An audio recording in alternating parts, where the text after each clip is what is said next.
16 ұлттық өркендеу орта мектебінің 7 А сынып оқушысы Нүсірбаева Анель. Абай, қыз. Ақ киімді, денелі, ақсақалды, соқыр мылқау танымас түрі жанды. Үсті басы ақ қырау, түсі суық, басқан жері сықырлап келіп қалды. Бұлттай қасы жауып екі көзін, басын сілкісе қар жауып мазанды алды. Боранда бұрсар кетіп долданғанда, алты қанат ақырда үйші қалды. Әуес көріп жүгірген жас балалар, беті қолы домбығып үсік шалды.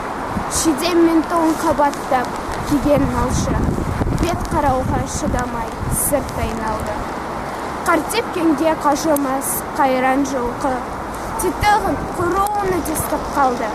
Қыспен бірге тұмсығын салды қасқыр. Малшыларым қорқуына итке малды. Соныға малды жиып күзеттіңдер. Екі өлтірмес қайрат қыл бұз қамалды.